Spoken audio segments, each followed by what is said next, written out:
Hi! If you're anything like me, you have been spending every chance you get sitting down with a good book. That is just the best way in the world to spend time, in my opinion. And lately I have been doing a whole lot more reading. And a lot of the reading I've been doing has been more, I don't want to say self-help, but that kind of thing. And I've just been really enjoying it a lot, and I found some really great books that I'd like to share with you. So anyway, I also want to mention that a book is always a very good thing to give someone for a gift, and all of these are available on Amazon right now. And if you have Amazon Prime, you'll get it in like 1 to 2 days. So if you're still looking for a gift, I have some ideas here that could really work well for many different people. So let's get going. I'm just gonna do these in absolutely no particular order, and I'm really bad at describing books, but I'll give you the best ideas I can without giving anything away, that kind of thing. So anyway, let's get going. First, I grabbed Own Your Everyday by Jordan Lee Dooley. This is a book that's simple to get through. It's not, it's not difficult in any way, but it really gives you insight into just how to get rid of all the clutter in your mind and the way you think and so forth, to just sort of become who you are and spend more time being you. Like it says here, overcome the pressure to prove and show up for what you were meant to do, made to do. Anyway, this is just great. It has all these different, just simple, easy chapters. For example, overcoming perfectionism by prioritizing, focus on who you are, not what you do. Just so many different little bits that just get you thinking, about how you can spend less time and less focus of your life on things that don't matter. And then that gives you a chance to be more creative and just sort of excel at the things that you are meant to do and enjoy. Like, what are you really after? Overcoming imposter syndrome, blah, blah, blah. So this is a good one for anyone that you think could possibly benefit from this type of information, which I know I have. Along those same lines, and I know I've spoken about this book before, but it is a favorite of mine and I've reread it. Now, for me to reread a book is pretty darn fascinating because I have piles of books all over my house I haven't quite gotten to yet. And I keep buying more because I love books. And yes, I do also use Kindle. I just prefer hardbacks or paperbacks, the actual physical pages, so much more, especially when it comes to a book that is more of a nonfiction kind of a thing. So I want to refer back to it.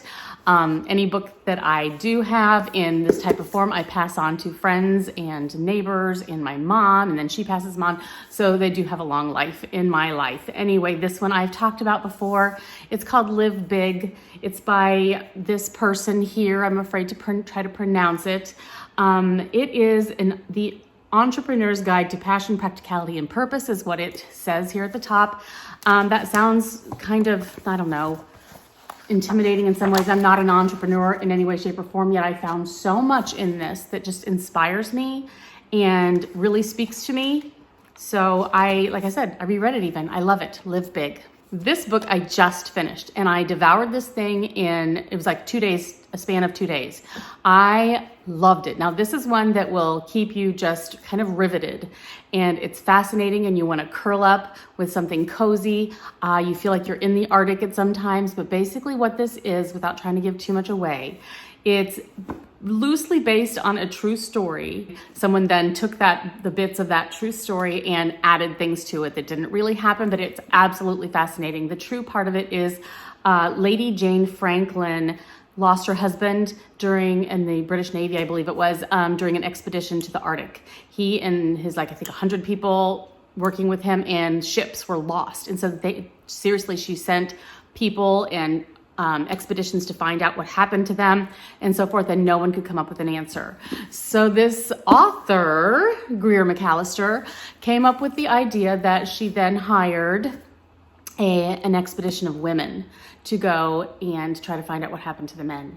And basically, this is the story of this group of women, how they formed, what happened on their journey, and it's interspersed with courtroom situation of after some of them came back, what happened, and the leader was being tried for murder of one of the women who went on it. And so it goes back and forth between the courtroom drama of her being tried for murder to what actually happened during the expedition and so forth, and how they basically, some of them didn't come back with their lives, others did.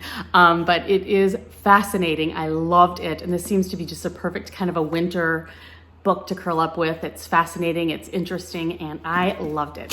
Recommend that one very much. Don't know if you know who Emmanuel Acho is. I'm assuming I'm pronouncing his name correctly. He is an NFL player. He was drafted by the NFL. He's since become a sportscaster and so forth.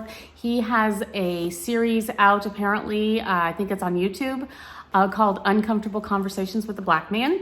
I have not seen any of those, but I came across this book while I was searching for books, and it just seemed very interesting to me, so I purchased it, and I'm glad I did.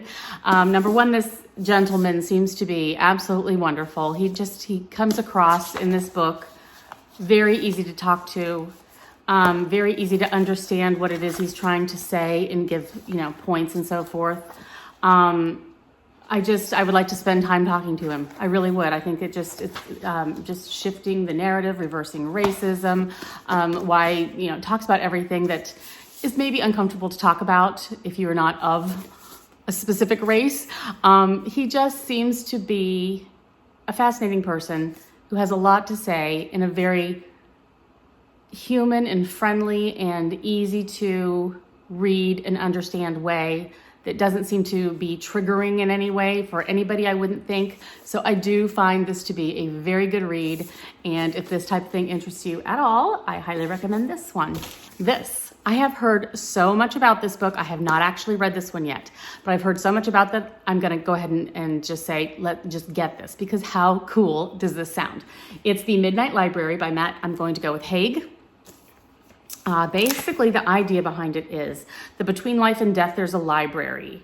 And the books in the Midnight Library enable the person to live as if she has done different things in her life or made different choices. So each book in this library that you supposedly go to after death contains a different life, a possible world in which you could, if you made different choices, it would play out in different number of ways. And it just sounds fascinating, because who hasn't thought for a minute, like, what if I would have made that choice? Or what if I didn't make this choice?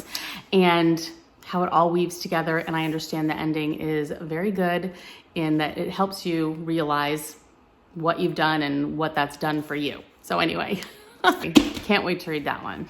Matthew McConaughey, who wouldn't want to look at this face, right? I'm about halfway through at the moment. I'm enjoying it very, very much. This one has been listed and ranked on several lists, I've noticed, as a book that's pretty much good for anyone. So if you're a fan of his or not, he wrote this when he turned 50, basically giving ideas, lots of pictures about how he grew up, how he became who he is, the different things in life that he considers green lights, meaning a good way to it says, go do this, you got this. Looking for green lights and creating things in your life that are green lights to keep you going where you need to be on your journey. And I think it's really good. Like I said, I'm about halfway through at the moment and enjoying it very, very much. And I found this book, Joyful by Ingrid Fetell-Lee, to be very good also. It's one of those, again, kind of self-help books that really gets you thinking about your own situation. The idea behind this one is joyful. It's the surprising power of ordinary things to create extraordinary happiness. And it talks about all sorts of things within your daily life.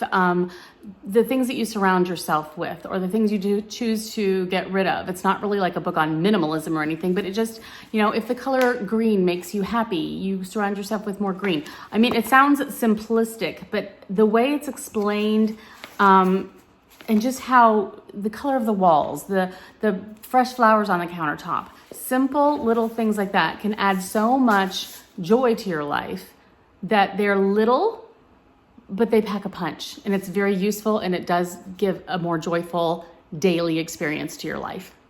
I really like this one. It's a good one. Okay, this book is a cookbook by Aina Garden. I do enjoy her shows very much, and I love watching her cook, and I do enjoy her recipes. This book happens to be on my Christmas wish list, so I don't have it yet, but this is what it looks like, and I've heard so many good things about it. All of her books are amazing, and this one is a must-read if you are a cook, or even if you just really enjoy her program. I understand this is a good one. And another person that I just adore her cookbooks, it's The Pioneer Woman Ree Drummond. I don't know if any of you have seen her show, but I have like 4 of her cookbooks as it is. Really enjoy them. She has beautiful pictures, beautiful stories behind everything she puts in here. I enjoy just reading it almost as a book, whether I do any of the recipes or not, or give them a try, but every recipe I have tried, I've loved. So she has a new one. Here's what this one looks like. I don't have that yet either. That again is on my wish list, and I'm very excited about it because that will definitely be one of the books where I know that I'm going to just sit down and read it cover to cover as a book. And then while I do that, I always have little Post-it notes next to me, and I like tear off a strip of it and I put a little Post-it note sticker on the recipes that I definitely want to try first. So anything by Ree Drummond, good to have. I have one more to show you, but I have many more that I will list down below also along with these that I've just really enjoyed throughout the year. So you can take a look down there, but I just didn't want to talk forever about every single book that comes, into my vision.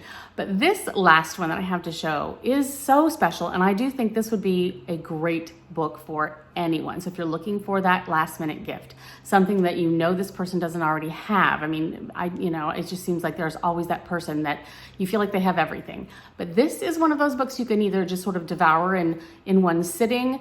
I don't know about one, it's quite big. Or you can just sort of have it on your coffee table, because it is a coffee table book. You can grab it whenever you're interested in just sharing the next story or two.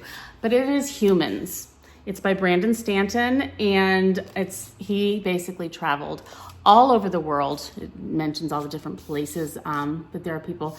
And let's see, for example, it shows a picture of someone that he met, and he listened to their story and wrote a little snippet of something about the stories of the people who are in these pictures.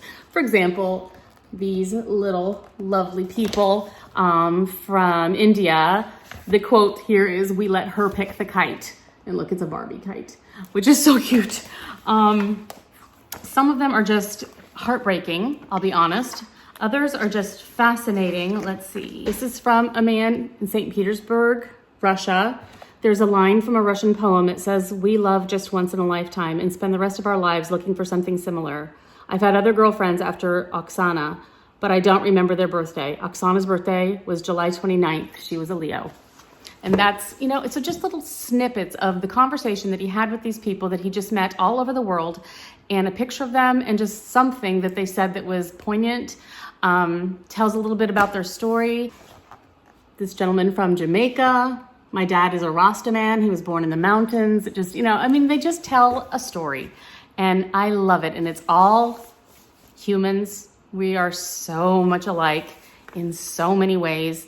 And I just think this is pretty much a perfect book, especially for the way things have been going in the world lately. It helps us really realize that we're all so similar, and we're all going through a lot of the same things, especially now more than ever with the virus and so forth. So this, I think, is a fantastic gift for anyone. Again, if you have Amazon Prime, this will get to you in just a couple days. All of these will. I think all of these are on Amazon Prime. If you do have that, you'll get it in a day or two. It'll be wrapped. It'll be under the tree. You'll have it for a gift for whoever it is you're still looking for a gift, to give to. So anyway, thank you so much for joining me. Again, I have a lot more books. I will list a few down below beyond these. But if you have any suggestions for me, let me know. I would love to know, because I'm always looking for something great. And I will talk to you guys again real soon. Happy reading. Bye.